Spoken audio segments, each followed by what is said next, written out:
Alright, just a quick video. So I come across this story on Sky News titled Chinese spy ship sitting off Queensland coast. Now I'm going to play some footage here from Sky, and I'm just going to point out a few glaring inconsistencies with their narrative. A Chinese surveillance ship is sitting off the Queensland coastline in what is believed to be an attempt to monitor a joint military exercise between Australia and the US. Prime Minister Scott Morrison admits he is very wary of the vessel, which appears to be watching the Talisman Sabre 2021 War Games. Yeah, anyway, that's enough from you. Alright, so if we're to believe the media, the Chinese have stationed a spy ship off the Queensland coast so that they can monitor military exercises between Australia and the US. Now, I want you to think about this. So they tell us they've got all these satellites up in the sky that are monitoring the Earth. All right, we've never seen any footage of any actual satellites in orbit, any footage of any vessels that supposedly are going to space where you can see any satellites in the background. All right, so you've got to ask yourself, if they really do have satellites up there like they say they've got satellites up there, why would they need to station a spy ship off the Queensland coast? Now, another thing I want you to think about is if the US and Australia were so concerned about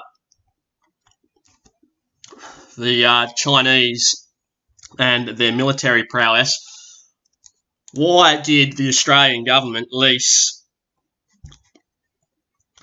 a port in Darwin to the Chinese? So it just states here, in October 2015, the Chinese-owned Landbridge Group won the bid for a lease of Port Darwin. The then country Liberal-controlled Northern Territory government granted the company a 99-year lease for $506 million. All right, so you've got a government who leases one of the main ports in the north of Australia to China, yet you get stories like this. And look, they use China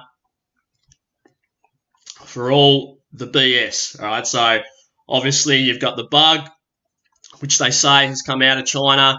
You look through all these stories that you see in relation to, I'll just give you a quick example, like they will say that certain areas of science that would be frowned upon, such as human modification, they say, oh, it comes out of China. You know, everything they want to sort of demonise but make public at the same time, they say, yeah, it comes out of China. All right, so the timing of this is interesting because they've just put the main population centres of Australia into lockdown. They've got to get something done quickly before winter's over. Big vaccine push at the moment, no one's taken it. So to me, it just seems interesting that the timing of this story, because what it does is, for the general population, that basically what they've done is they've created the Chinese boogeyman. And people are going to say, well, you know, China is a big threat to Australia. And once again, I'll just go back to this. If China is such a big threat to Australia, why would the Australian government lease them a port in the Northern Territory on a 99-year lease? All right, I'm going to finish the video there. Don't fall for the anti-China rhetoric, all right, because we're under a one-world government, and it should be obvious with the pandemic that that's the case.